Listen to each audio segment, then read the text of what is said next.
first band starts. Band. This guy comes up, sits a folding chair, like a metal folding chair, like what I'm sitting on, down, puts one of those tiny Marshall practice amps on it, like a 2-inch speaker, Yeah. Marshall amp. Picks up a Guitar Hero controller and hits play on the PA and is just like jamming out to like probably Dragon Force songs. That's so And sick. this is opening up for Today Is the Day, who are like veterans, have been playing forever. That dude's probably in his 50s, and I'm sure he's just sitting there like, what am I doing here in this field in the middle of nowhere in Texas watching this after 30 years of playing music? Welcome to the 161st episode of the Casa Inns Creation. I'm your host, Chris Deering. This is the show where we interview bands and public figures from the Mathcore adjacent community. If you enjoy this content, please like, subscribe, do all the things social. Every little bit helps. And if you'd like to, feel free to join us every Sunday and Wednesday for the live cast where you can interact with the guests in real time or just hang out with us in the chat. You can also subscribe to this Twitch channel for just $5 to get access to the interviews before they hit YouTube, as well as the other streaming platforms. You can also get access to some exclusive emotes.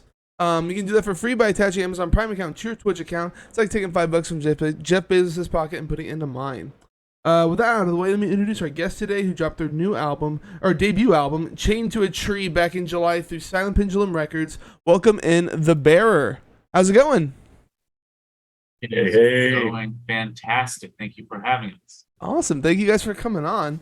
Why don't you tell us who you are, what you do in the band? My name is Colton. I play drums and I'm also the lead vocalist. I am Michael. I play guitar and do background vocals.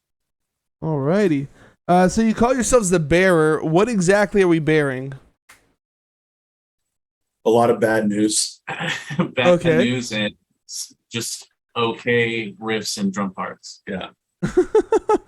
Mediocrity. No, it was just one of those things that we were going through names, and we thought we had some really good names, but they were all taken. And we kind of just landed on, I came in one night, I was like, hey, what about Bear? And our at the time bass player was like, The Bear. And we're like, cool, let's run with it. So, but that's exactly how we usually have to explain it, because people, like, especially with our Texas accent, we say bearer real quick, they're like, what?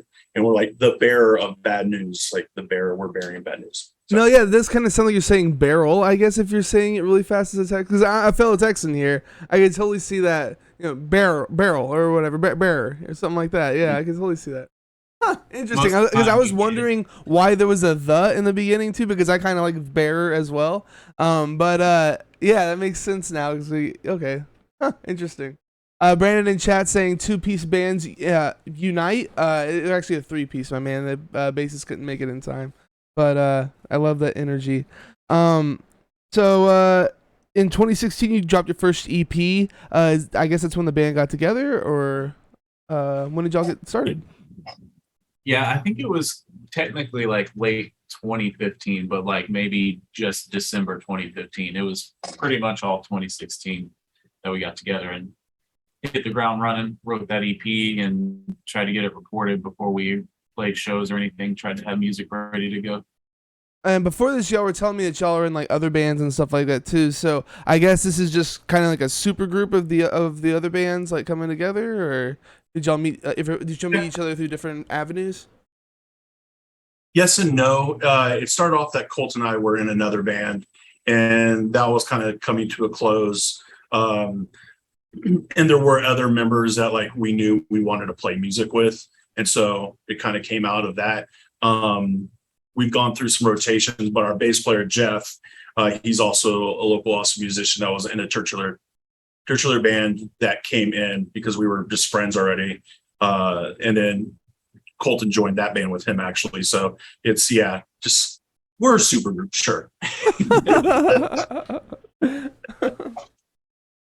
Awesome. It sounds like there's a bit of a like music collective rather than just like a singular band or whatever. Like, it seems like there's a bunch of members that are in a bunch of different stuff. Is that like how it is down there? Like a tight knit music community like that?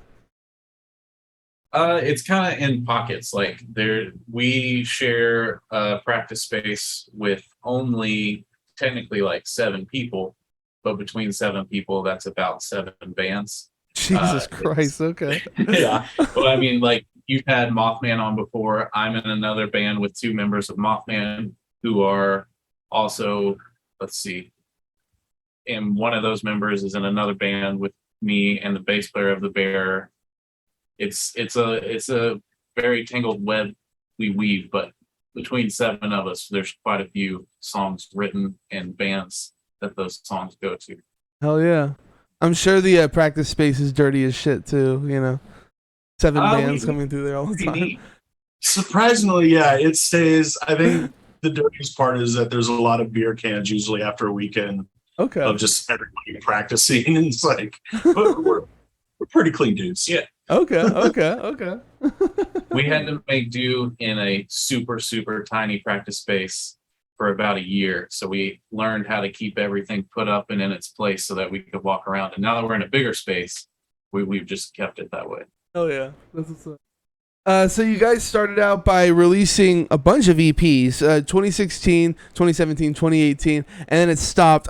Well, I guess you could have dropped one in 2019, but I was gonna say I guess it's a pandemic that stopped you. But why'd y'all all of a sudden stop after 2018? So yeah, the third EP we released, Adapt Adjust, was coming out of a difficult season of us changing members, people leaving, and from that, really trying to pick up, decide what we wanted to do. Before that, I mean, Colton was just playing drums, now doing drums and vocals. So like making that switch, really just kind of focusing on revamping the band and what we wanted to do. Did we want to stay a 3-piece? Did we even want to do a 2-piece? And just trying to figure that out. And yeah, by the time, I mean, we were making plans to do a full record, to do a live record, to do a single. Thankfully, we got that single out, Drowned in the Baptistry. But after that, yeah, COVID really hit pretty hard. And that's when we decided just to go into the studio. And actually the record, Chained to a Tree, we recorded that in November of 2020. So we've been sitting on it for a while, but just shopping it around and just waiting kind of for a more opportune moment. That's kind of why there's been a bit of a hiatus. Right. We don't like it, but we're glad we're back on track. I'm glad you are too. So yeah, now you got your full length that Chained to the Tree. What's different between this and the last single in the EPs? This is I guess remember. probably, yeah. So this is the first record with Jeff on it. This is the first record as a 3-piece. So not only is there a new member, there's less members overall to bring ideas. So it was pretty And you do vocals. right. And this is the first record that I did vocals on. So it was a pretty I mean, honestly, kind of an easier writing process just because there's less personalities and ideas to deal with. It's a lot quicker to get things done. So it came together pretty easily. I would say the biggest thing sound wise that made it different would be Jeff's influence, because he brought a way different influence than any of the past members or me and Michael ourselves had brought to anything previously. And what would that be that like why is his energy different than other people's? Right. Jeff is definitely more punk influenced. There's a lot more D beats on this record than there was on previous records. It's a lot faster than previous records. And I would say that's a lot of Jeff's influence. Okay, I can take that. So this is also well, I guess it's your first thing, but it's also your first album, period. But how did you guys hook up with Silent Pendulum Records? Well, I'm trying to get at. There's some friends of ours up in El Paso called No Suffer, and they put out a record through Silent Pendulum. And when we were shopping the record around, we hit up a few people and either got no response or can't do it at this time or whatever it was. So we hit up No Suffer and asked how they felt about Silent Pendulum, and they said they loved them. And they kind of put our name in the hat, and we sent them an email as well, and the rest is history. Nice, yeah. Michael's a great guy. I fucking love that dude, and I feel like Silent Pendulum's been doing some great shit. Yeah, definitely. Absolutely. We just played a show this last week with all Texas bands, and I think all bands on the bill except one were Silent Pendulum bands. So Oh, Silent nice. Pendulum becoming a Texas label. uh, so yeah, how would you label your music? good. Okay. I'm glad it's not bad. And mediocre. Now, I mean, to me, I think my favorite descriptor that somebody has given us is technical hardcore. That's my favorite. Okay. Degree. Okay. I don't think I've heard that ever, so that's interesting. Yeah, right. Like, but I think it's an apt title for us because we definitely have a hardcore feel, and like Colton was saying, with Jeff coming in, bringing in that punk element definitely brings us more on the hardcore side than on the metalcore side. But there's still a lot of my influences of like old school Botch and Converge and things like that that kind of meld in there with the technicality, I think, of it. So with those two, I think technical hardcore is a great title. Yeah, I was gonna say sludgy mathcore. So like I got a lot of the early Mastodon vibes from you guys, and also like Okay. Converge and stuff, like you were saying, a little bit of Dillinger stuff thrown in there. So yeah, just a nice mix of like I guess a bunch of relapse bands all together. Kind of Yeah, like I'll take that. Yeah, basically. What are some of your influences though? You were saying like Botch and Converge and things like that, but outside of that. For me, I grew up a Christian kid and was listening to what was happening from 2002 to 2005. Norma Jean, The Chariot, Under Oath, all of those bands. Were you one of those kids where your parents wouldn't let you listen to anything unless it was Christian? Absolutely. That's awesome. Bookstore. Okay, I knew a couple of those kids like bands- that. Yeah, those bands aren't even bands that I necessarily listen to that much anymore. But I mean, that's what I grew up on, so it's definitely Right. gonna come in the music.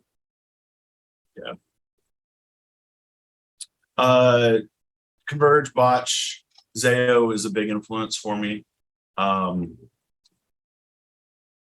But I mean, I feel like we pull from everything. Like, we're really big Angel Olsen fans. Like, we'll listen to anything and everything. One of the newer songs that we're writing was inspired by a Motown tune that I fell in love with, and the melody is so good, I like turned it into a mathy part. It was great. So yeah. I mean, yeah, just all over the spectrum, really. Oh yeah, I do stuff like that too. I'm actually a big oldies fan. I do Heck yeah. a lot of stuff like that. There's no lyrics up on the Bandcamp, at least the Silent Pendulum Bandcamp, and I couldn't find them online. So, what are the lyrics about exactly? So there's three main themes to this record. There's a few songs. My sister passed away in 2019. There's a few songs about that. I'm sorry to hear about that. I think this was also written during the COVID lockdowns and the Black Lives Matter protests. So there's a few songs about government issues and oppression and things like that. And then there's songs about playing music for forever and hating it, but it also being the only thing you love in life. Yeah.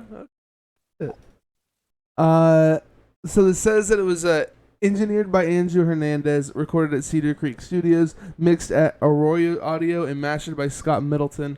It's kind of a lot of credits and stuff here. So how was the whole experience? It seems like this might have been like a big thing to take on. Yeah. I'm gonna take that. Sorry. Yeah, cool. First off, Scott Middleton, great dude. We've been wanting to work with him for a while. If that name sounds familiar, he just left. Oh my God, now I'm forgetting the Cancer name. Bats. Cancer Bats guitarist. But super great dude. We've been friends with him for a while, and he's been wanting to do something for us. And so we knew when this record was coming around, we're like, yeah, let's have him master it for us. Andrew Hernandez, a local guy here in Austin, that's been around for a while and just knows his craft very well, and has a wide range from hip hop to country to metal that he does. It was kind of a no-brainer to work with him. We kind of are cut from the same cloth, if you will. He really enjoys our music too. And then we also just had a really sweet deal with recording at Cedar Creek. It's very old, kind of staple in Austin. A lot of old school records were cut there, like some Dixie Chick records and Sheryl Crow and different things, you know. So if you're a studio person, you know that usually, like, if you're going into a studio where country is recorded, you know it's going to be good. Like, they got some good stuff there. So it was just a legit place. It had a really cool vibe. It wasn't super far for us where we needed to like hotel it up or whatever, but just this old 70s kind of vibe, and very good place to be creative. Good place to be creative. How long did it take to get the album finished from beginning recording? I think we had 2 weeks in the studio. Yeah. Something like that. Yeah. Damn, got there pretty quick. Okay. Yeah. The thing, I mean, you know, with the shutdown, we were able to knock that stuff out through practices. So, I mean, we were very prepared. Where going into it, we demoed everything ourselves. And so going in, we kind of knew like 90%, 95%. We had the songs done, and we went in knowing what to record, what to do. So we weren't playing around, you know? Yeah, we prepared as much as like creating click tracks with scratch guitars before even going into the studio. So basically all we do when we get to the studio is set up, get tones, and hit record, and pretty much be ready to roll. Nice. Well, yeah, I guess you guys are in a bunch of other projects, so y'all are probably like old pros at doing this shit by now, huh? Yeah. That, and we're not made of money, so we're trying to get it done as quick as possible. Right. So we got your album cover up on screen now. Can you tell us what's going on with it? Yeah, so after our first EP, we worked with Alexander Goulet, and we just have loved his artwork ever since. There was only one EP that we didn't use him, and the reason was, again, it was a lot of money and we didn't have it at the time. But for this record, we knew that it was our first full length, something we put a lot of time and effort into, and wanted to go with him again. And really the story behind the artwork is we gave him all the lyrics and told him the name of the record and said, do what you will, we trust you, and we want you to create a piece of art that you're proud of. And kind of speaks for itself. If you read the lyrics, there's a lot of tie-ins hidden in the album artwork. It's really fucking good. Like, goddamn, that looks really good. Right. The artist is Yeah, awesome. he's incredible. He's incredible. I mean, that was a thing for us. Like with that second record we did, Fiction, we did a 7-inch of that, and we had many people tell us that they discovered us just because of the artwork. Like they were going through the 7 inches at a record store and saw her, like, I'm picking this up. And so it was kind of a no-brainer also. It was like, it's our full length. This guy's legit. Like, we know he's going to do us right. Hell yeah, man. It looks super familiar too, like the art style. Has he done any other like bands and stuff? Yeah, he's done a lot of stuff. He's done like Despised Icon. He's done Nail stuff. Okay. Yeah. So kind of like a big time artist then. Yeah, for sure. Yeah. He makes some decent money for sure. Yeah. I gotta ask, you're drinking this pink liquid. I gotta figure out what the pink liquid is. This is strawberry lemonade, courtesy of Michael Delaney. Damn, already looks good, man. It's delicious. So you guys also did a music video for Jagged Lines. So a book and sorry. There we go. But yeah, so the whole premise is that it's flipping through a book, which is telling a story about burying a guy alive. Is that about right? Yeah. The idea came from the lyrics of that song, which are kind of about religion and about kind of burying yourself away from the world's problems under the guise of religion. And we needed an idea and something we could also pull off cheaply. We did that entire video ourselves, shot it, edited it, did everything ourselves. So it was an idea that I thought we could pull off, and I think we did okay.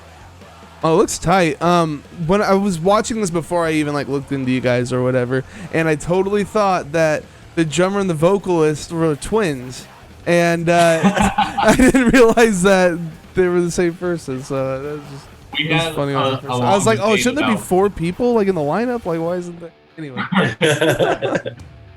We had a long debate about whether or not I should have done vocals behind the drums or separately, and ultimately that's the decision we came. I think it's good. It makes a lot of sense to have it separately in like this context. Or Right. so, is the book glued to the table? Why doesn't it move at all when they're turning through pages?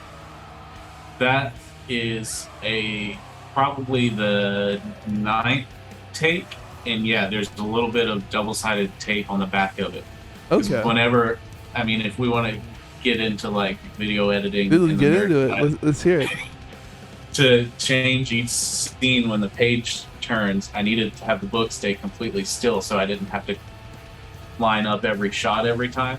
So I shot it once without taping the book, went to edit it, and I was like, this is going to take a month to edit this video. So then I put the tape on the back of it to keep it still after that. So this is you flipping through the book then. Right, yeah. Cause yeah, whenever you're flipping through and like the way you're holding the pages on the left, I was like, how is he not moving the book as he's going through it like this? A lot of trial and error He said the 9th take. This is the 9th take of it. of just the book turning. Yeah. That's great. Awesome. It's a really cool idea. I really like that, man. Thank you. Oh, what are your future plans? You guys got like tours coming up, maybe, or anything? Well, I don't know how much we can talk about it. I don't even know if I've talked about it to y'all, but at that show we played with some Silent Pendulum bands, there was talks of something possibly happening, Nice. but that's very early on in stages. Other than that, we've got a few shows booked for September, one in Houston, one in Austin, and that's about all we've got planned at the moment. Y'all were telling me something else might be happening. We got started. Oh yeah. So about 2 months ago now, we shot a live session at our friend's studio, and the engineer that engineered the record engineered this, and we recorded 4 songs. 4 songs. Did it at In-House Records in Austin, Texas. And we actually just checked the email before we started this and got final edits in the email, so that should be coming out pretty soon. Ooh, nice. Okay. Yeah. So those are So in it's in the studio studio. videos then? Mhm. Okay. Yeah, exactly. So professionally shot in the studio. So think kind of Audio Tree-esque vibes. That's sick. That's awesome. So yeah, you guys have played a lot of shows. What's the best show you guys have played? Best show. For this band, we played Austin every year does something called Free Week. And basically for a week, every show in downtown Austin is free and it's paid for by the city. And That's so, sick. Holy crap. That's yeah, awesome. yeah. It's awesome. A lot of people come out, and some friends of ours put together a show at one of our favorite venues called Sidewinder, rest in peace. And it was us and all of our friends' bands, and it was probably the biggest crowd the Bear has ever played to, and everybody was super into it. I know Burning Ears played, Purifier played. I can't remember who else. A bunch of it, yeah. Yeah. And our friend Jeremy filled in on bass for that show, and it was his birthday, so it was just a special day all around. Sick. That's awesome. What's your This last one that we played with Connoisseur and No Suffer, 2 Silent Pendulum bands, another local band called the Vionists, really good band. It was great, man. It was like a family hangout. The AC at the venue broke, so that was a bummer. But it was a God really damn, great in show. Texas too. Like, holy crap. Yeah. And it was part of another series that, so a lot of the venues are on a street called Red River, and they call it the Red River District. And they're doing a thing kind of like Free Week, where basically it's just free shows at all these venues. And it's a nonprofit. They take care of all the bands, and it was legit. It was super fun. That's tight, man. That's so cool. Dude, nobody else, I've never heard of another city doing that. So that's really awesome that Austin did. Yeah, for sure. What's the worst show you guys have played? Well, I'm gonna I'm gonna go to one of our previous bands, and it's not even like the show was that bad. It was just hilarious. We used to be in a band called Ugly Twin, and we opened for Today Is the Day, like legendary Oh band. shit! Yeah, band that's been around for forever. But it was in Waco. No, it was like Abilene or something, I Yeah. think. And it was just in like somebody's barn. There were like 10 people there. And Which Dude, usually that like you sounds have a tight. barn show in the middle of nowhere. It's like this could be cool. Like middle of nowhere, nobody has anything going on. There's gonna be tons of people there. Like it's gonna be legit, but no. so 10 people show up and we get there, we're loading in, and the first band starts. Band. This guy comes up, sits a folding chair, like a metal folding chair, like what I'm sitting on, down, puts one of those tiny Marshall practice amps on it, and Like a 2-inch speaker Yeah. Marshall amp. picks up a Guitar Hero controller and hits play on the PA and is just like jamming out to like probably Dragon Force songs. That's so And sick. this is opening up for Today Is the Day, who are like the veterans, have been playing forever. That dude's probably in his 50s, and I'm sure he's just sitting there like, what am I doing here in this field in the middle of nowhere in Texas watching this after 30 years of playing music? Dude, that's fucking hilarious. Oh my god. Our set went fine, and actually Today Is the Day, the vocalist came up to us afterwards and talked to us for a little bit and liked our band, but it was just like the weirdest experience. That's tight as shit. And hey, you get to hang out with Today's the Day. Like that. That's fucking sick. Yeah, I'll take it. I think I would probably say that's probably one of the worst shows.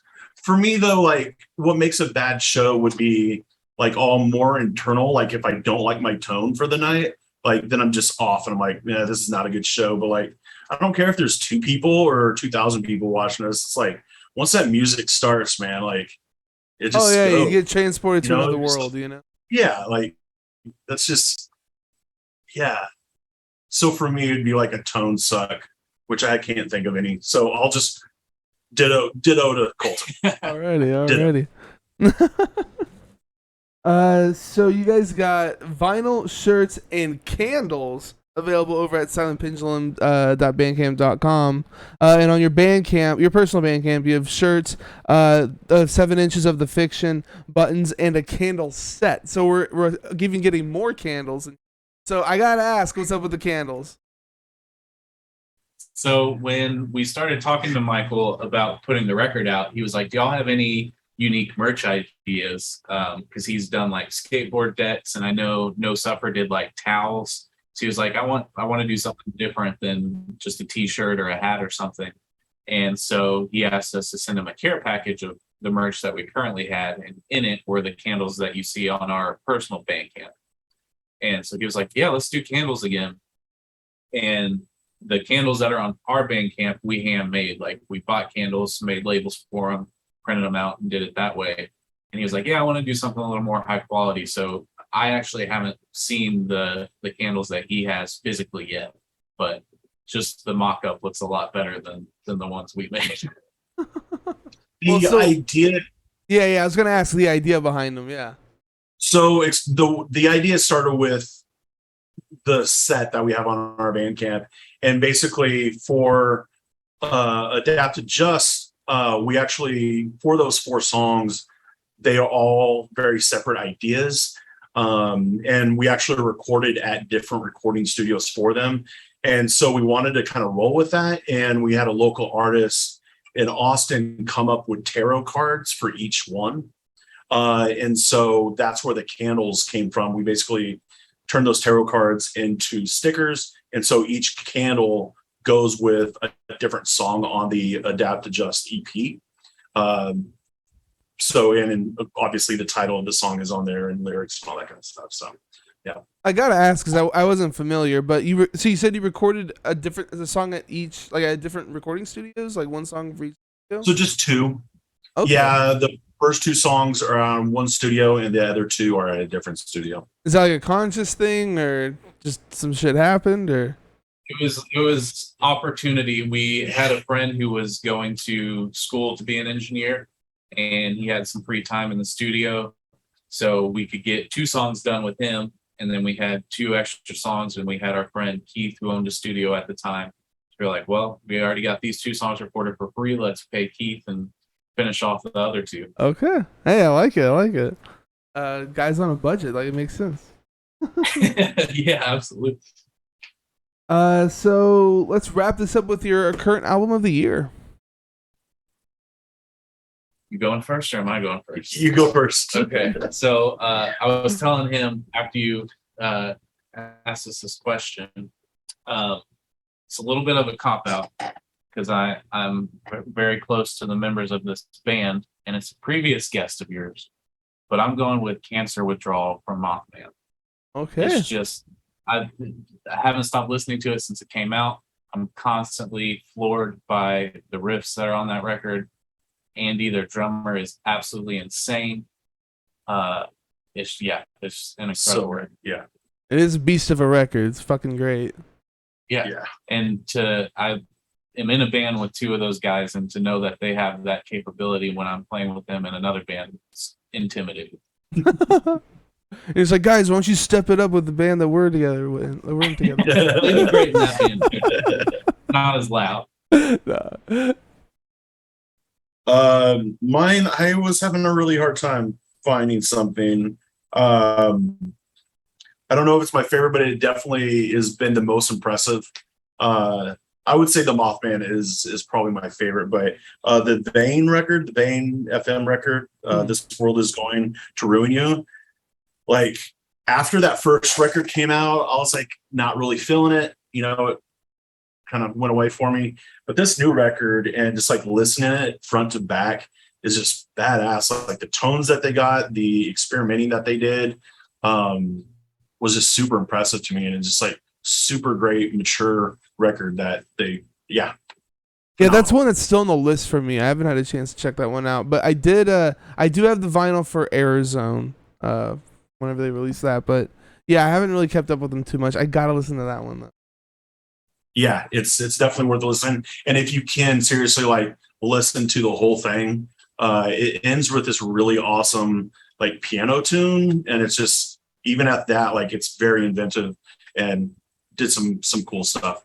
It was cool to see them not just like do the typical like whammy pedal on everything, Right, like, right. quirky thing, like they did really great. Because I figured that was what they did, was just like heavy breakdowns and like whammy pedal stuff. Okay. Well, is there anything else you guys want to say before we head on out? You had asked us if we had any new merch that we wanted to show off, and Yeah. After you walked away, Michael said, "Hey, the box of new shirts that we ordered is sitting on the coffee table, and this is my first time seeing them in person." Ooh. But these bad boys Just got some ringers in. Okay. Yeah. A very Interesting non-metal design. shirt. Yeah. My own closer. Let's see. I like the what do you call those? The little rings and stuff? Yeah, a Yeah. ringer, yeah. Is that so this is called a ringer. Okay, I didn't know that. Uh-huh. Yeah. That was the thing, man. Like, I mean, we have a shirt that I did for Fiction that has pink on it. And just like the idea of just having some kind of different merch. I mean, the candles are different, right? Like having something different to offer people than just the standard black shirt. Right. And I've done like maroon and mustard shirts in the past and stuff like that. And Oh, cool. yeah. Like there are people that just like hate black, so that definitely works out. Yeah. And it's definitely I'm an definitely interesting not- design. Yeah, for sure. It's definitely different than anything we've done before, which is, we had a couple ideas we were throwing around, and Michael shot this one into the band chat. We're like, that looks like nothing we've ever done before, so let's do it. What's the character that's in the globe? Is that what that is? I'm not sure what the. So it's from the Chained to a Tree album art. Oh, lady it's that- the goat looking thing. Okay. Gotcha. yeah. Okay, that's fucking. But yeah, is there anything else y'all want to say, or you just go into the outro? I don't think so. Just thank you so much for having us. We really appreciate your time. Oh Yeah. yeah, man. So if you're looking for some sludgy hardcore, you got to check out Chained to a Tree, the debut album from The Bearer, which dropped back in July through Silent Pendulum Records. You guys are on Facebook, Bandcamp, Instagram, YouTube, Twitter, and all streaming platforms. Is there any other kind of like social media stuff I'm missing? Any website we want to send them to? Anything like that? I don't think so. I think the biggest thing to follow us on is Instagram. That's where we're most active and are checking the most often. Hell yeah. So as for me, drop my channel, follow so you always know when I go live. You can also sub to get interviews before they hit YouTube and streaming services, as well as get some exclusive emotes. You can do that for free by attaching Amazon Prime account to your Twitch account. You can also find me on Facebook, Instagram, Twitter, and YouTube. YouTube folks, if you enjoyed the video, please drop a like, tickle the notification bell. Don't forget to subscribe. It's a great way to support me for free. Check out my music, The Sound That Ends Creation, at thesoundthatendskreation.bandcamp.com. My next guest is Luther of Chatpile, who dropped their new album God's Country back in July through the Flincer. Join us this Sunday, the 21st at 7 p.m. Central for the live cast. Thanks for being here, guys. Hope you had a good time. Absolutely. Thanks for having Totally. us. Hell yeah. And thank you guys for watching and listening. Why take the beat of death?